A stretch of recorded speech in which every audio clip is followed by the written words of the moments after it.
গল্পের নাম পাত্র ও পাত্রী। লিখেছেন রবীন্দ্রনাথ ঠাকুর। ইতিপূর্বে প্রজাপতি কখনো আমার কপালে বসেননি বটে, কিন্তু একবার আমার মানুষ পদ্মে বসেছিলেন। তখন আমার বয়স 16। তারপরে কাঁচা ঘুমে চমক লাগিয়ে দিলে যেমন ঘুম আর আসতে চায় না, আমার সেই দশা হলো। আমার বন্ধু বান্ধবরা কেউ কেউ দ্বার পরিগ্রহ ব্যাপারে দ্বিতীয়, এমনকি তৃতীয় পক্ষে প্রমোশন পেলেন। আমি কৌমার্যের লাস্ট বেঞ্চিতে বসে শূন্য সংসারের কড়িকাঠ গণনা করে কাটিয়ে দিলুম। আমি 14 বছর বয়সে এন্ট্রেন্স পাশ করেছিলুম। তখন বিবাহ কিংবা এন্ট্রেন্স পরীক্ষায় বয়স বিচার ছিল না। আমি কোনোদিন পড়ার বই গিলিনি, সেই জন্যে শারীরিক বা মানসিক অজীর্ণ রোগে আমাকে ভুগতে হয়নি। ইঁদুর যেমন দাঁত বসাবার জিনিস পেলেই সেটাকে কেটে কুটে ফেলে, তা সেটা খাদ্যই হোক আর অখাদ্যই হোক। শিশুকাল থেকেই তেমনি ছাপার বই দেখলেই সেটা পড়ে ফেলা আমার স্বভাব ছিল। সংসারে পড়ার বইয়ের চেয়ে না পড়ার বইয়ের সংখ্যা ঢের বেশি। এই জন্যে আমার পুঁথির সৌরজগতে স্কুল পাঠ্য পৃথিবীর চেয়ে বেস্কুল পাঠ্য সূর্য 14 লক্ষ গুণে বড় ছিল। তবু আমার সংস্কৃত পণ্ডিত মহাশয়ের নিদারুণ ভবিষ্যৎবাণী সত্ত্বেও আমি পরীক্ষায় পাশ করেছিলুম। আমার বাবা ছিলেন ডেপুটি ম্যাজিস্ট্রেট। তখন আমরা ছিলাম সাতক্ষীরায় কিংবা জাহানাবাদে কিংবা ওই রকম কোনো একটা জায়গায়। গোড়াতেই বলে রাখা ভালো, দেশ, কাল এবং পাত্র সম্বন্ধে আমার এই ইতিহাসে যে কোনো স্পষ্ট উল্লেখ থাকবে তার সবগুলোই সুস্পষ্ট মিথ্যা। যাদের রসবোধের চেয়ে কৌতূহল বেশি তাদের ঠকতে হবে। বাবা তখন তদন্তে বেরিয়েছিলেন। মায়ের ছিল কি একটা ব্রত, দক্ষিণা এবং ভোজন ব্যবস্থার জন্য ব্রাহ্মণ তার দরকার। এই রকম পারমার্থিক প্রয়োজনে আমাদের পণ্ডিত মশাই ছিলেন মায়ের প্রধান সহায়। এই জন্য মা তার কাছে বিশেষ কৃতজ্ঞ ছিলেন, যদিচ বাবার মনের ভাব ছিল ঠিক তার উল্টা। আজ আহারান্তে দান দক্ষিণার যে ব্যবস্থা হলো তার মধ্যে আমিও তালিকাভুক্ত হলুম। সে পক্ষে যে আলোচনা হয়েছিল তার মর্মটা এই, আমার তো কলকাতায় কলেজে যাবার সময় হলো। এমন অবস্থায় পুত্র বিচ্ছেদ দুঃখ দূর করবার জন্যে একটা সদুপায় অবলম্বন করা কর্তব্য। যদি একটি শিশু বধূ মায়ের কোলের কাছে থাকে তবে তাকে মানুষ করে যত্ন করে তার দিন কাটতে পারে। পণ্ডিত মশাইয়ের মেয়ে কাশীশ্বরী এই কাজের পক্ষে উপযুক্ত, কারণ সে শিশুও বটে, সুশীলাও বটে, আর কুলশাস্ত্রের গণিতে তার সঙ্গে আমার অঙ্কে অঙ্কে মিল। তাছাড়া ব্রাহ্মণের কন্যাদায় মোচনের পারমার্থিক ফলও লোভের সামগ্রী। মায়ের মন বিচলিত হলো।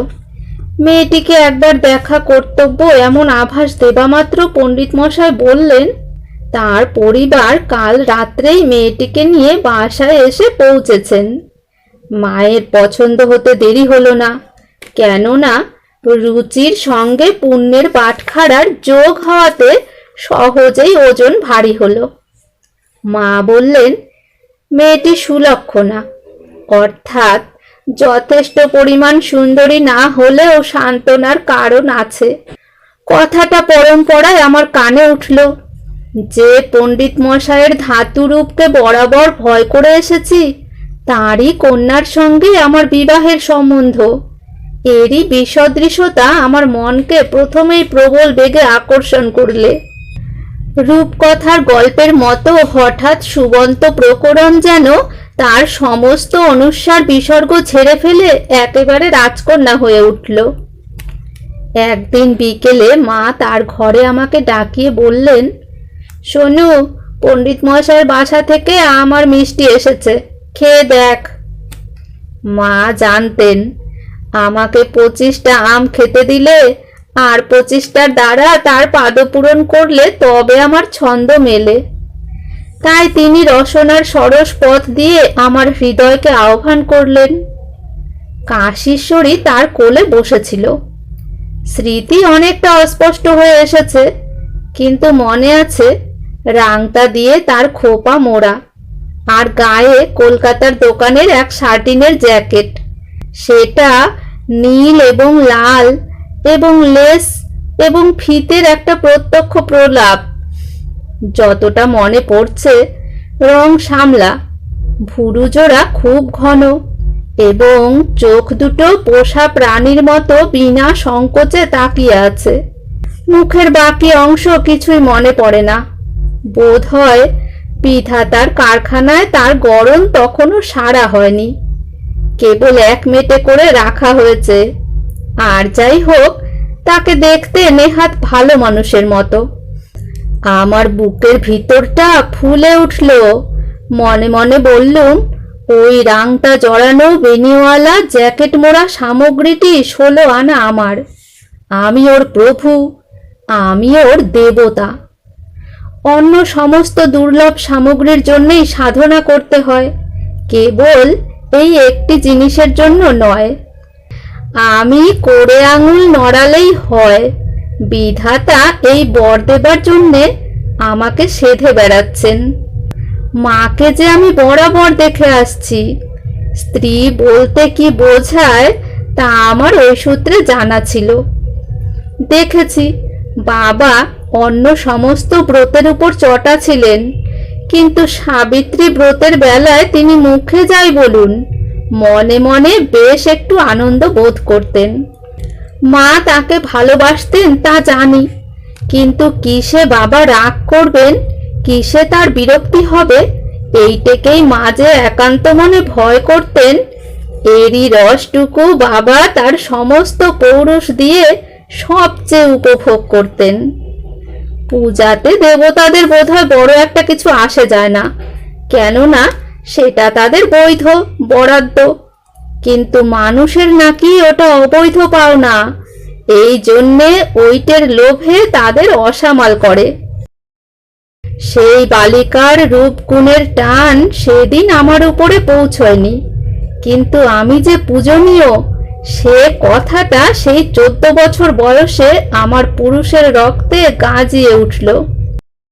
সেদিন খুব গৌরবের সঙ্গেই আমগুলো খেলুম, এমনকি সগর্বে 3টে আম পাতে বাকি রাখলুম, যা আমার জীবনে কখনো ঘটেনি, এবং তার জন্যে সমস্ত অপরাহ্নকালটা অনুশোচনায় গেল। সেদিন কাশীশ্বরী খবর পায়নি আমার সঙ্গে তার সম্বন্ধটা কোন শ্রেণীর, কিন্তু বাড়ি গিয়েই বোধহয় জানতে পেরেছিল। তারপরে যখনই তার সঙ্গে দেখা হতো, সে শশব্যস্ত হয়ে লুকোবার জায়গা পেত না। আমাকে দেখে তার এই ত্রস্ততা আমার খুব ভালো লাগতো। আমার আবির্ভাব বিশ্বের কোনো একটা জায়গায় কোনো একটা আকারে খুব প্রবল প্রভাব সঞ্চার করে, এই জৈব রাসায়নিক তত্ত্বটা আমার কাছে বড় মনোরম ছিল। আমাকে দেখেও যে কেউ ভয় করে বা লজ্জা করে বা কোনো একটা কিছু করে, সেটা বড় অপূর্ব। কাশীশ্বরী তার পালানোর দ্বারাই আমাকে জানিয়ে যেত জগতের মধ্যে সে বিশেষভাবে, সম্পূর্ণভাবে এবং নিগুড়ভাবে আমারই। এত কালের অকিঞ্চিতকরতা থেকে হঠাৎ এক মুহূর্তে এমন একান্ত গৌরবের পদ লাভ করে কিছুদিন আমার মাথার মধ্যে রক্ত ঝাঁ ঝাঁ করতে লাগলো। বাবা যেরকম মাকে কর্তব্যের বা রন্ধনের বা ব্যবস্থার ত্রুটি নিয়ে সর্বদা ব্যাকুল করে তুলেছেন, আমিও মনে মনে তারই ছবির উপরে দাগা বুলোতে লাগলুম। বাবার অনভিপ্রেত কোনো একটা লক্ষ্য সাধন করবার সময় মা যেরকম সাবধানে নানা প্রকার মনোহর কৌশলে কাজ উদ্ধার করতেন, আমি কল্পনায় কাশীশ্বরীকেও সেই পথে প্রবৃত্ত হতে দেখলুম। মাঝে মাঝে মনে মনে তাকে অকাতরে এবং অকস্মাৎ মোটা অঙ্কের ব্যাংক নোট থেকে আরম্ভ করে হীরের গয়না পর্যন্ত দান করতে আরম্ভ করলুম। একদিন ভাত খেতে বসে তা খাওয়াই হলো না, এবং জানালার ধারে বসে আঁচলের খুঁট দিয়ে সে চোখের জল মুছছে, এই করুণ দৃশ্যও আমি মনশ্চক্ষে দেখতে পেলুম। এবং এটা যে আমার কাছে অত্যন্ত শোচনীয় বোধ হলো তা বলতে পারি নে। ছোট ছেলেদের আত্মনির্ভরতার সম্বন্ধে বাবা অত্যন্ত বেশি সতর্ক ছিলেন। নিজের ঘর ঠিক করা, নিজের কাপড় চোপড় রাখা সমস্তই আমাকে নিজের হাতে করতে হতো। কিন্তু আমার মনের মধ্যে গার্হস্থ্যের যে চিত্রগুলি স্পষ্ট রেখায় জেগে উঠল, তার মধ্যে একটি নিচে লিখে রাখছি। বলা বাহুল্য, আমার পৈতৃক ইতিহাসে ঠিক এইরকম ঘটনাই পূর্বে একদিন ঘটেছিল। এই কল্পনার মধ্যে আমার অরিজিনালিটি কিছুই নেই। চিত্রটি এই: রবিবার মধ্যাহ্ন ভোজনের পর আমি খাটের উপর বালিশে ঠেসান দিয়ে পা ছড়িয়ে আধশোয়া অবস্থায় খবরের কাগজ পড়ছি। হাতে গুড়গুড়ির নল। ঈষৎ তন্দ্রাবেশে নলটা নিচে পড়ে গেল। বারান্দায় বসে কাশীশ্বরী ধোবাকে কাপড় দিচ্ছিল। আমি তাকে ডাক দিলুম। সে তাড়াতাড়ি ছুটে এসে আমার হাতে নল তুলে দিলে। আমি তাকে বললুম, দেখো, আমার বসবার ঘরের বাঁদিকের আলমারির তিনের থাকে একটা নীল রঙের মলাট দেওয়া মোটা ইংরাজি বই আছে, সেইটা নিয়ে এসো তো। কাশি একটা নীল রঙের বই এনে দিলে। আমি বললুম, আহ, এটা নয়, এর চেয়ে সেটা মোটা, আর তার পিঠের দিকে সোনালি অক্ষরে নাম লেখা। এবারে সে একটা সবুজ রঙের বই আনলে। সেটা আমি ধপাস করে মেঝের উপর ফেলে দিয়ে রেগে উঠে পড়লুম। তখন কাশির মুখ এতটুকু হয়ে গেল এবং তার চোখ ছলছল করে উঠল। আমি গিয়ে দেখলুম তিনের সেলফে বইটা নেই, সেটা আছে পাঁচের সেলফে। বইটা হাতে করে নিয়ে এসে নিঃশব্দে বিছানায় শুলুম, কিন্তু কাশিকে ভুলের কথা কিছু বললুম না। সে মাথা হেঁট করে বিমর্ষ হয়ে ধোবাকে কাপড় দিতে লাগলো এবং নির্বুদ্ধিতার দোষে স্বামীর বিশ্রামে ব্যাঘাত করেছে এই অপরাধ কিছুতেই ভুলতে পারলে না। বাবা ডাকাতি তদন্ত করছেন, আর আমার এইভাবে দিন যাচ্ছে। এদিকে আমার সম্বন্ধে পণ্ডিত মশাইয়ের ব্যবহার আর ভাষা এক মুহূর্তে কর্তৃবাচ্য থেকে ভাববাচ্যে এসে পৌঁছলো, এবং সেটা নিরতিশয় সদ্ভাববাচ্য। এমন সময় ডাকাতি তদন্ত শেষ হয়ে গেল। বাবা ঘরে ফিরে এলেন। আমি জানি মা আস্তে আস্তে সময় নিয়ে ঘুরিয়ে ফিরিয়ে বাবার বিশেষ প্রিয় তরকারি রান্নার সঙ্গে সঙ্গে একটু একটু করে সইয়ে সইয়ে কথাটাকে পারবেন বলে প্রস্তুত হয়েছিলেন। বাবা পণ্ডিত মশাইকে অর্থলুব্ধ বলে ঘৃণা করতেন। মা নিশ্চয় প্রথমে পণ্ডিত মশাইয়ের মৃদু রকম নিন্দা, অথচ তার স্ত্রী ও কন্যার প্রচুর রকমের প্রশংসা করে কথাটার গোড়াপত্তন করতেন। কিন্তু দুর্ভাগ্যক্রমে পণ্ডিত মশাইয়ের আনন্দিত প্রগল্ভতায় কথাটা চারিদিকে ছড়িয়ে গিয়েছিল। বিবাহ যে পাকা, দিনক্ষণ দেখা চলছে, এ কথা তিনি কাউকে জানাতে বাকি রাখেননি। এমনকি বিবাহকালে সেরেস্তাদার বাবুর পাকা দালানটি কয়েকদিনের জন্য তার প্রয়োজন হবে, যথাস্থানে সে আলোচনাও তিনি সেরে রেখেছেন। শুভকর্মে সকলেই তাকে যথাসাধ্য সাহায্য করতে সম্মত হয়েছে। বাবার আদালতের উকিলের দল চাঁদা করে বিবাহের ব্যয় বহন করতেও রাজি। স্থানীয় এন্ট্রান্স স্কুলের সেক্রেটারি বীরেশ্বর বাবুর তৃতীয় ছেলে তৃতীয় ক্লাসে পড়ে। সে চাঁদ ও কুমুদের রূপক অবলম্বন করে এরই মধ্যে বিবাহ সম্বন্ধে ত্রিপদী ছন্দে একটা কবিতা লিখেছে। সেক্রেটারি বাবু সেই কবিতাটা নিয়ে রাস্তায় ঘাটে যাকে পেয়েছেন তাকে ধরে ধরে শুনিয়েছেন। ছেলেটির সম্বন্ধে গ্রামের লোক খুব আশান্বিত হয়ে উঠেছে। সুতরাং ফিরে এসেই বাইরে থেকেই বাবা শুভ সংবাদ শুনতে পেলেন। তারপরে মায়ের কান্না এবং অনাহার, বাড়ির সকলের ভীতি বিহ্বলতা, চাকরদের অকারণ জরিমানা, এজলাসে প্রবল বেগে মামলা ডিসমিস এবং প্রচণ্ড তেজের শাস্তি দান। পণ্ডিত মশাইয়ের পদচ্যুতি এবং রাংটা জড়ানো বেণীসহ কাশেশ্বরীকে নিয়ে তার অন্তর্ধান এবং ছুটি ফুরোবার পূর্বেই মাতৃসঙ্গ থেকে বিচ্ছিন্ন করে আমাকে সবলে কলকাতায় নির্বাসন। আমার মনটা ফাটা ফুটবলের মতো চুপসে গেল। আকাশে আকাশে হাওয়ার উপরে তার লাফালাফি একেবারে বন্ধ হলো। আমার পরিণয়ের পথে গোড়াতেই এই বিঘ্ন। তারপরে আমার প্রতি বারে বারে প্রজাপতির ব্যর্থ পক্ষপাত ঘটেছে। তার বিস্তারিত বিবরণ দিতে ইচ্ছা করিনে। আমার এই বিফলতার ইতিহাসের সংক্ষিপ্ত নোট দুটো একটা রেখে যাব। 20 বছর বয়সের পূর্বেই আমি পুরো দমে এমএ পরীক্ষা পাশ করে চোখে চশমা পরে এবং গোফের রেখাটাকে তা দেবার যোগ্য করে বেরিয়ে এসেছি। বাবা তখন রামপুরহাট কিংবা নোয়াখালী কিংবা বারাসত কিংবা ওই রকম কোনো একটা জায়গায়। এতদিন তো শব্দসাগর মন্থন করে ডিগ্রি রত্ন পাওয়া গেল, এবার অর্থসাগর মন্থনের পালা। বাবা তার বড় বড় পেট্রন সাহেবদের স্মরণ করতে গিয়ে দেখলেন তার সবচেয়ে বড় সহায় যিনি তিনি পরলোকে, তার চেয়ে যিনি কিছু কম তিনি পেনশন নিয়ে বিলেতে, যিনি আরো কমজোরি তিনি পাঞ্জাবে বদলি হয়েছেন, আর যিনি বাংলাদেশে বাকি আছেন তিনি অধিকাংশ উমেদারকেই উপক্রমণিকায় আশ্বাস দেন কিন্তু উপসংহারে সেটা সংহরণ করেন। আমার পিতামহ যখন ডেপুটি ছিলেন তখন মুরব্বির বাজার এমন কষা ছিল না, তাই তখন চাকরি থেকে পেনশন এবং পেনশন থেকে চাকরি একই বংশে খেয়া পারাপারের মতো চলতো।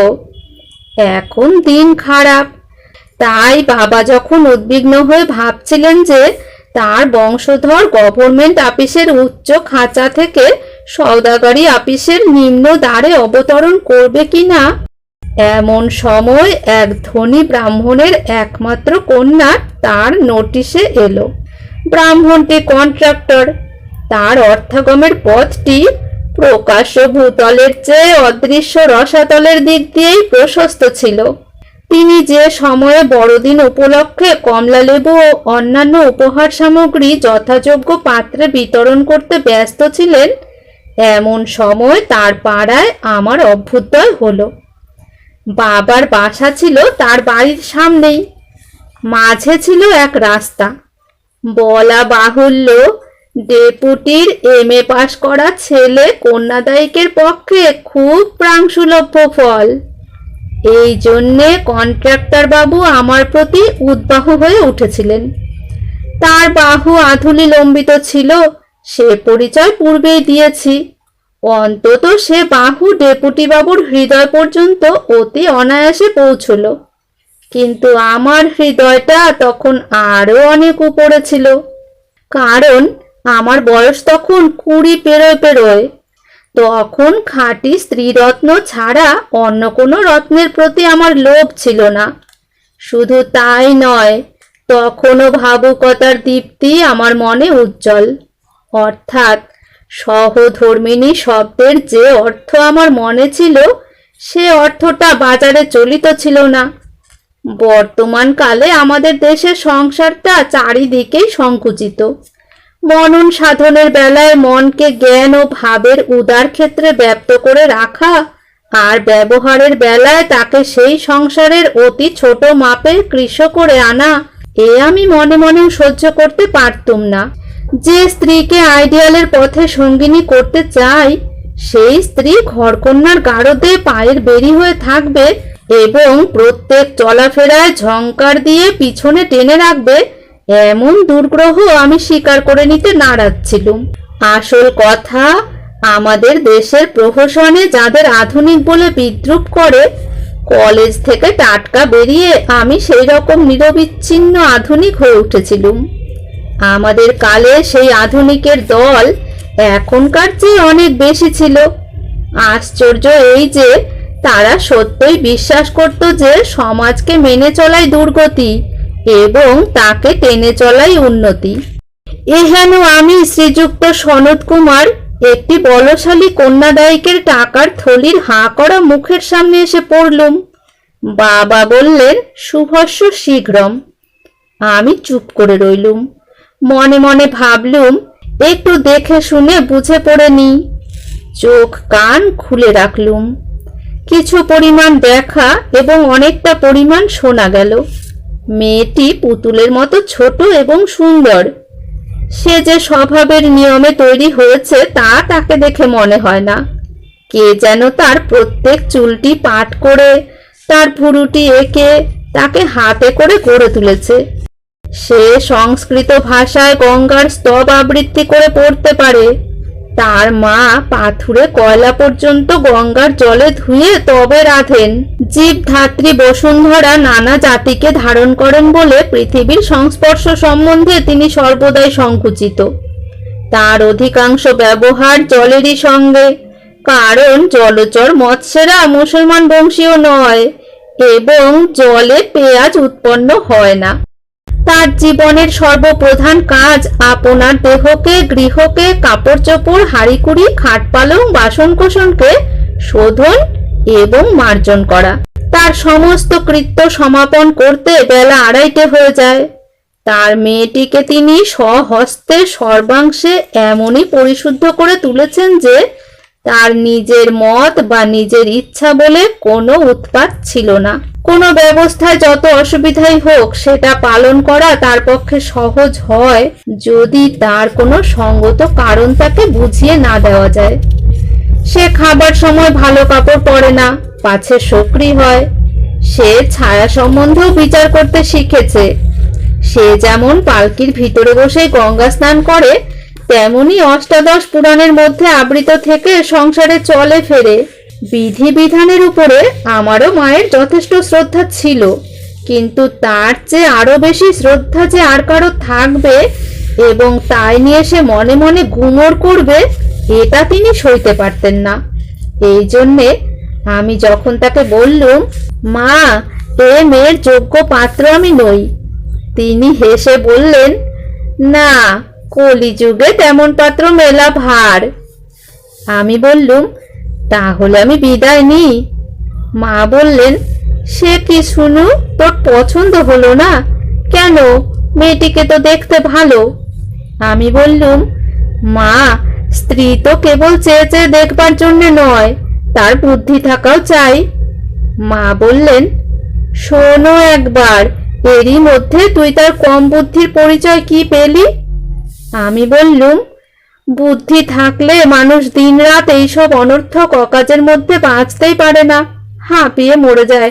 মায়ের মুখ শুকিয়ে গেল। তিনি জানেন এই বিবাহ সম্বন্ধে বাবা অপর পক্ষে প্রায় পাকা কথা দিয়েছেন। তিনি আরো জানেন যে বাবা এটা প্রায় ভুলে যান যে অন্য মানুষেরও ইচ্ছে বলে একটা বালাই থাকতে পারে। বস্তুত বাবা যদি অত্যন্ত বেশি রাগারাগি জবরদস্তি না করতেন, তাহলে হয়তো কালক্রমে ওই পৌরাণিক পুতুলকে বিবাহ করে আমিও একদিন প্রবল রোখে স্নান আহ্নিক এবং ব্রত উপবাস করতে করতে গঙ্গা তীরে সদ্গতি লাভ করতে পারতুম। অর্থাৎ মায়ের উপর যদি এই বিবাহ দেবার ভার থাকতো, তাহলে তিনি সময় নিয়ে অতি ধীর মন্দ সুযোগে ক্ষণে ক্ষণে কানে মন্ত্র দিয়ে ক্ষণে ক্ষণে অশ্রুপাত করে কাজ উদ্ধার করে নিতে পারতেন। বাবা যখন কেবলই তর্জন গর্জন করতে লাগলেন, আমি তাকে মরিয়া হয়ে বললুম, ছেলেবেলা থেকে খেতে শুতে চলতে ফিরতে আমাকে আত্মনির্ভরতার উপদেশ দিয়েছেন, কেবল বিবাহের বেলাতেই কি আত্মনির্ভর চলবে না? কলেজে লজিকে পাশ করবার বেলায় ছাড়া ন্যায় শাস্ত্রের জোরে কেউ কোনোদিন সফলতা লাভ করেছে এ আমি দেখিনি। সঙ্গত যুক্তি কুতর্কের আগুনে কখনো জলের মতো কাজ করে না, বরঞ্চ তেলের মতোই কাজ করতে থাকে।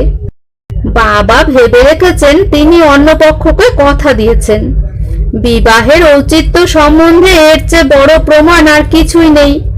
অথচ আমি যদি তাকে স্মরণ করিয়ে দিতুম যে পণ্ডিত মশাইকে মাও একদিন কথা দিয়েছিলেন, তবু সে কথায় শুধু যে আমার বিবাহ ফেসে গেল তা নয়, পণ্ডিত মশাইয়ের জীবিকাও তার সঙ্গে সহমরণে গেল, তাহলে এই উপলক্ষে একটা ফৌজদারি বাধ্য।